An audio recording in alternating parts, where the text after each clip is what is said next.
Good morning, good afternoon, and good evening, YouTubers. Okay, this is just going to be hopefully not too terribly dry and boring and wear you out listening, but it's important, I think. I had asked Gabriel about, getting in shape advice. He's the one that mentioned the P90X exercise stuff. Clothing, I need a pair of pants, I need something that fits, that wears, it's adjustable. Military pants make sense, not something I tend to want to wear a lot because you have the gray man concept. Be the gray man, be invisible, don't wear anything that stands out. Well, in some places, camouflage is going to make you stand out. Where if everybody's walking around in sweatpants and basketball, have sweatpants and a basketball and basketball shoes. So, in fact, one guy says, he said, if we were really good patriots, we'd want to do an assassination or something, you'd be walking down the street bouncing your basketball, pull out a gun, bam, kill the target and the, crooked politician or whatever, and just keep on bouncing your basketball down the street. So, anyway, what is the gray man? Not the subject of this topic, so moving right along. And the topic is military pants and BDUs. Okay, BDUs are good, cheap, and durable. However, there's something to consider. There in fact is better, and if you search, you can find better for a little more. Now, BDUs meaning battle dress utilities, okay? But first, stay the hell away from the atomic, rubble, gray, gravel, driveway, camouflage ACU pants. They are utter garbage. For one, obviously the camouflage is nearly ineffective unless in an urban concrete or office cubicle environment. And I've heard it got a lot of our guys killed. So for urban operations, they aren't too bad to have. And for folks that can't stand the heat and want something that is a little lighter than the BDUs, they are a way to go. However, with the gray camo ACUs, there is a defect, which is they tear almost like paper. This was intentional, so if a soldier receives a gunshot wound or injury, they can readily be torn open to access and address the wound immediately. Of course, the fact that he got shot because he was wearing them. All right, so the problem is that this is rather stupid in that any fatigue or battle dress cloth ever issued, as long as there is a puncture hole or tear present, you can readily tear all of them open if the need should arise. The other thing is that we often carry a knife, EMT shears, seatbelt cutter, or a combination of them. So this was really unnecessary to lighten the gauge of the fabric in ACUs at all, and all it did was make a uniform that tears like paper on any little snag. Albeit in extremely hot climates, they are the best venting and lightest, coolest thing you can wear. With that said, the government issue multicam or Scorpion OCP camo uniform top and trousers are just as cool, venting, and lightweight as the gray ACUs. But the fabric, although still lighter than BDUs, has been made with a stronger nylon and cotton twill that matches the strength of ripstop BDUs.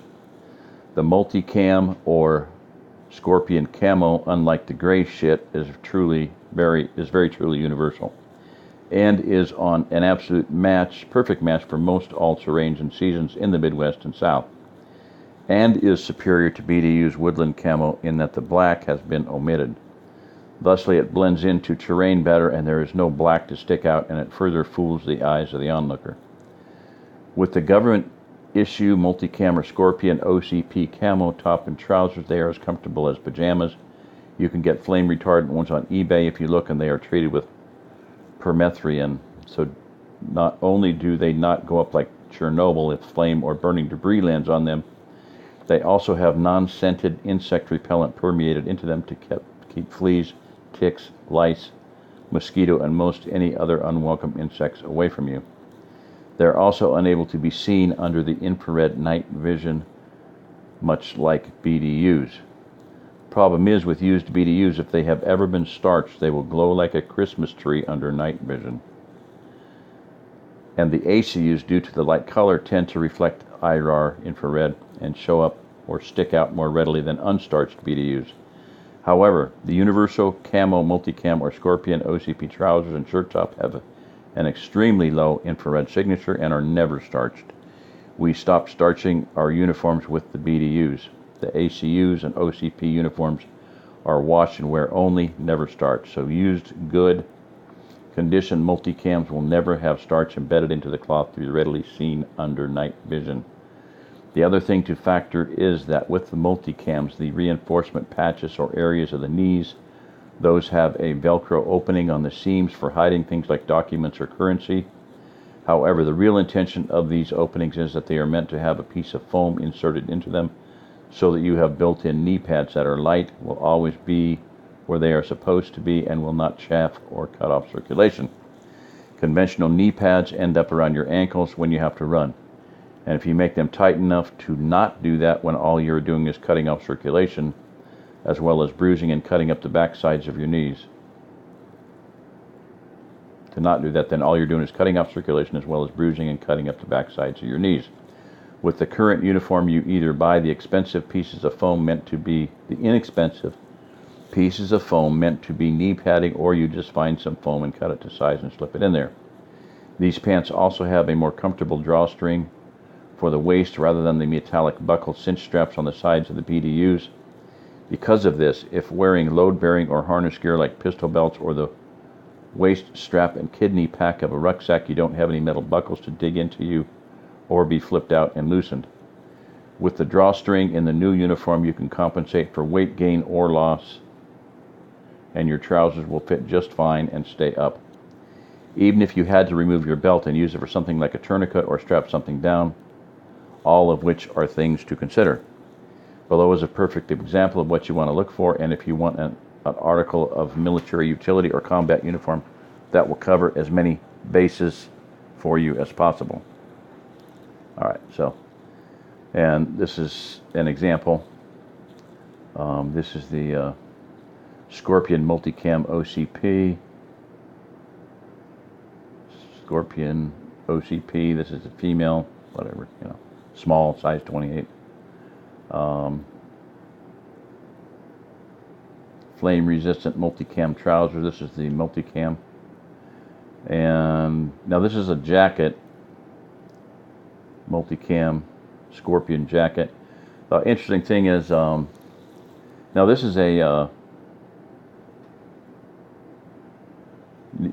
ECWCS, and that's of course current production Scorpion pattern, USGI, USGI issue, ECWS Extreme Cold Weather System, Extreme Cold Weather Combat System, Cover System.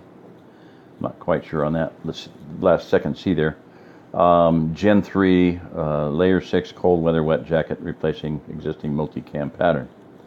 So, point being is that it says 100% nylon Gore-Tex. Okay, so this thing is going to be, probably a little bit pricey, but $65 maybe.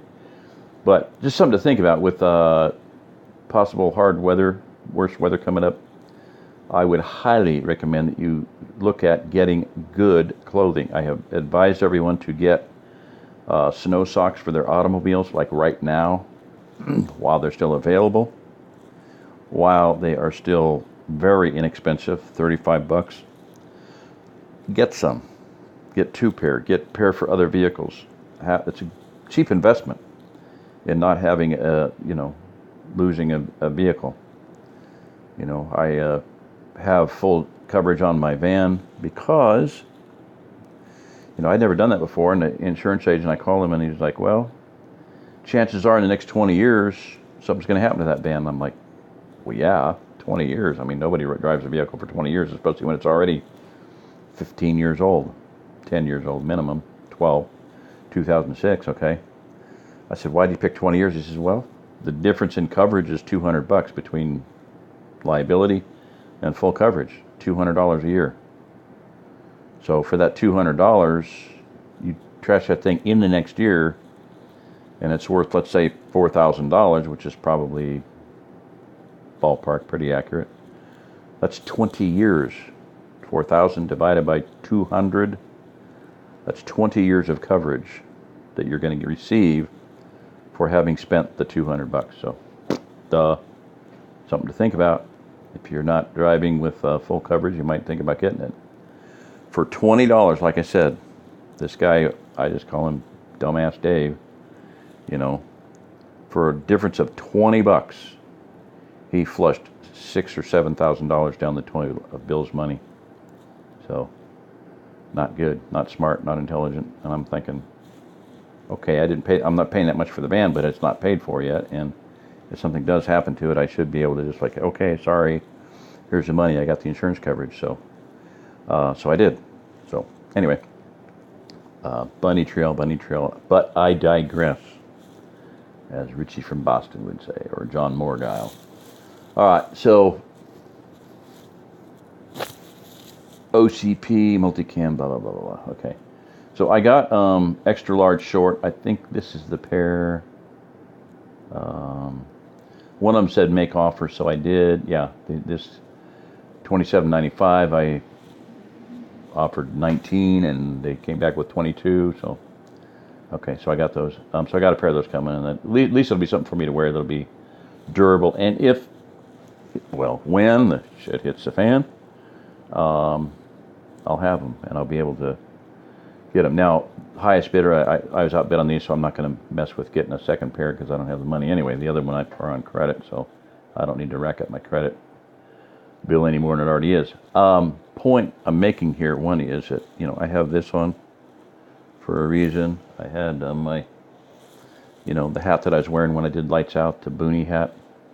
I got quite a few different Boonie hats at one point, and one of the reasons was because, things are going to get to the point, I believe, where I'm going to be going mobile and helping people, and I'll hopefully have a team with me.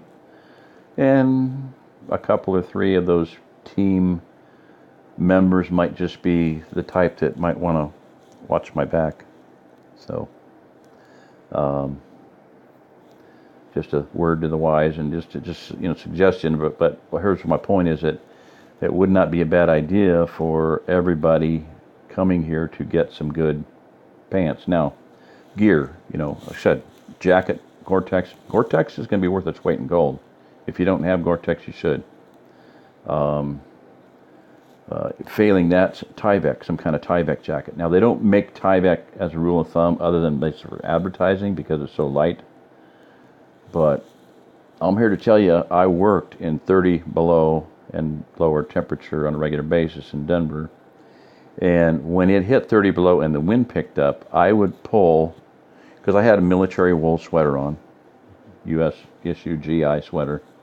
That was the biggest thing that I used. I had layered clothing, dual fold wool underwear, long johns.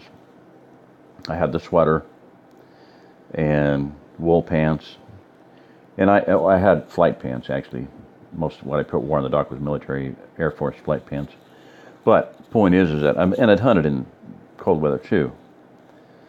But when it got really cold and the wind picked up, so it was wind chill of 40 below, 50 below, I pulled out of my pocket a little Tyvek Joe Camel jacket that was about that big, wadded up, not folded up nicely. You get them in a package. They're about the size of a pack of cigarettes, Camel wide cigarettes, about that long, 4 inches long, 3 inches wide, and about 3/4, maybe a ½ inch deep.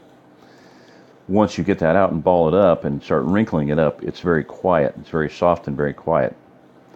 Tyvek at first, like building Tyvek, you can make that stuff totally silent by wrinkling it, wadding it, rolling it, putting it through a dryer, putting it through a washer, pull it through a wringer washer. That'll quiet it down real quick, like deer hide. Anyway, softened deer hide, softened Tyvek. No difference. All right. So